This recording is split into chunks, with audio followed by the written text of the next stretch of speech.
What's up, guys? Back here with I Hate Cars. Today we're going to be messing with this 1964 Chevy Bel Air 4-door I just picked up the other day. It's on airbags. It's a pretty sweet little classic. It's got believe a 350. I need to decode the engine numbers and make sure it's a 350. But she's a little rough around the edges, but she's not bad. Going to be doing some interior work to it. But floorboards are good. Definitely needs some interior work to it. Dash is nice though. Seats aren't bad. But as you can see, yeah, definitely needs some door panels and a headliner. Very minimal rust on the car. Came with some trim. And there's the system for the airbags. But should be a pretty fun project.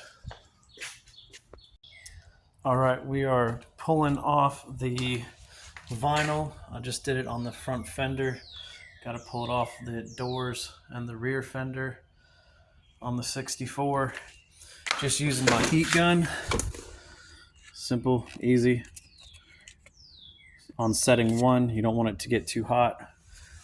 Heat it up, keep it moving, and then go peel. Heat it up some more, keep it moving, go peel. You don't want to get it too hot. So remember, setting 1. Get your edge warm. Keep moving around.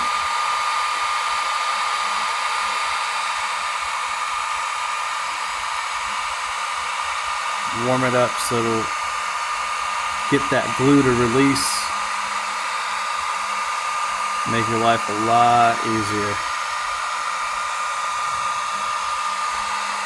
We gotta get this done, and we got the whole other side to do.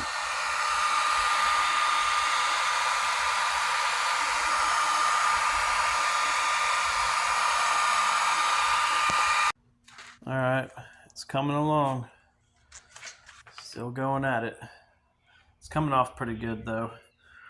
If you stand back or if you get real close to it, you can still see the lettering from where the cutouts were.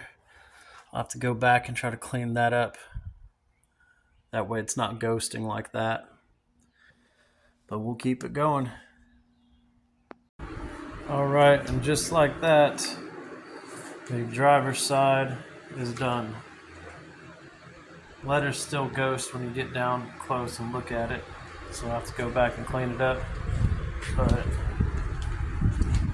definitely looking better with it off. Now it's time to go do the other side. And yeah, just do the process all over again. Get it done.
We got all the vinyl pulled off on the side. Lighting kind of sucks right now, but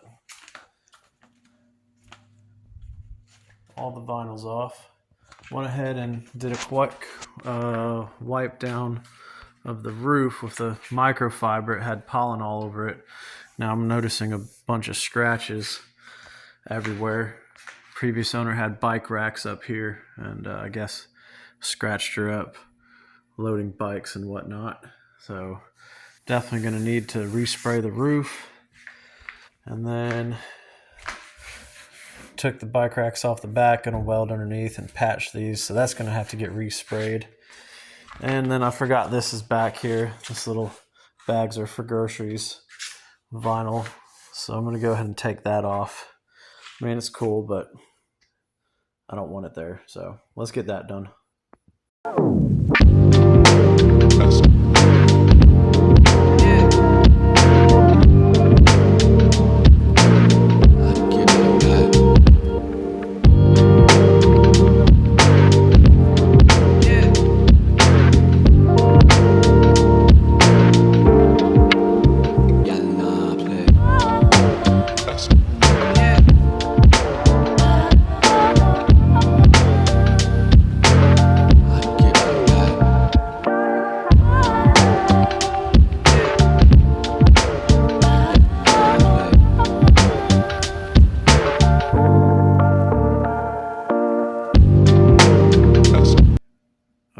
That's finally off.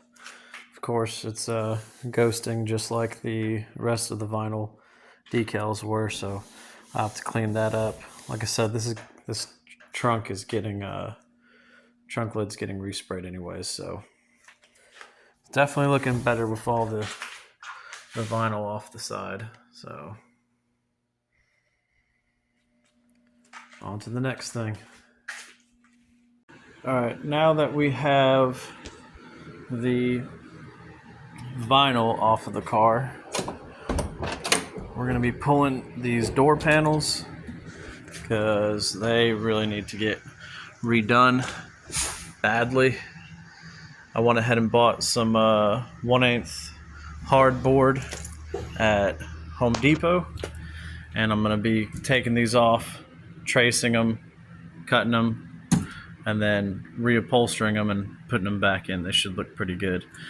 But to get this off, you got two Phillips screws down here for this armrest. Then you gotta go ahead and take your handles and knobs off. You can do it with a pick and a screwdriver, but you can get this special tool right here. This was at Harbor Freight. It came with four. There's only 3 of them sitting there, but it came with 4 pieces. They're trim tools. It was like $6.99. It works, but it was not working at first. I actually had to take a hammer and flatten this out, because when you shove this in there and it releases the clips back there, it would not actually contact the clip and push it out because it had a bow to it. So I just put it on my vise and hammered the crap out of it, got it flat, and it works perfectly now. So let's go ahead and pull these and get this panel off.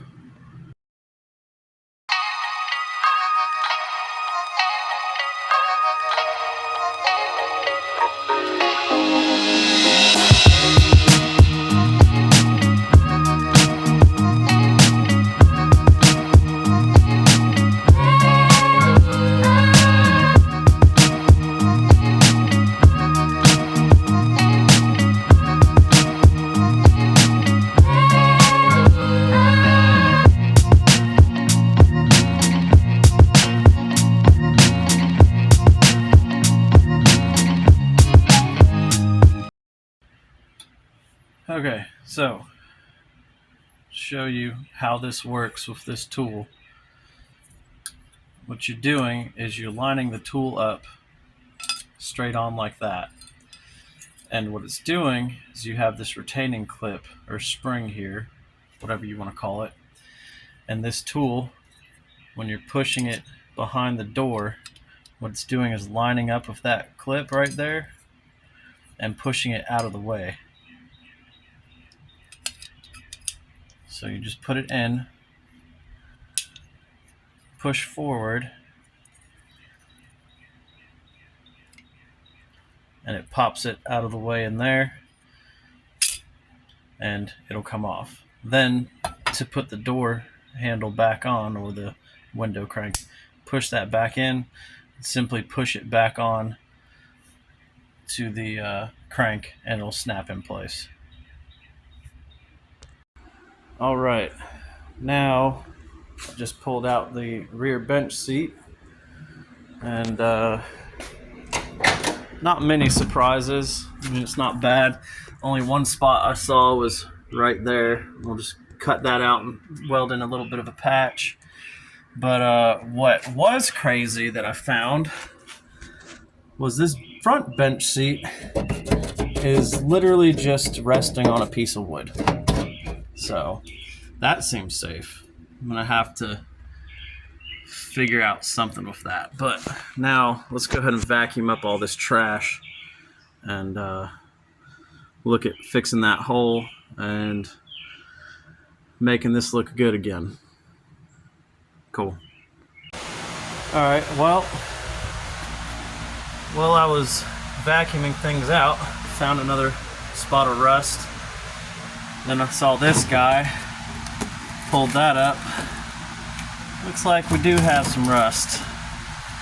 Previous owner said there was no rust in this car. I didn't think to pull all the seats out and look. I just looked at the floorboards in the trunk pan. But yeah, you can see straight to the ground there. So that'll be another patch. Fun stuff. We'll get it done. Alright guys, thanks for watching the first video of the 64 bagged Bel Air. Next video we're going to be painting the ceiling and putting those patches in where we found the rust. And go ahead and order up some wheels and tires for this thing. Make it a pretty sweet little hot rod. But thanks for watching. See you next video.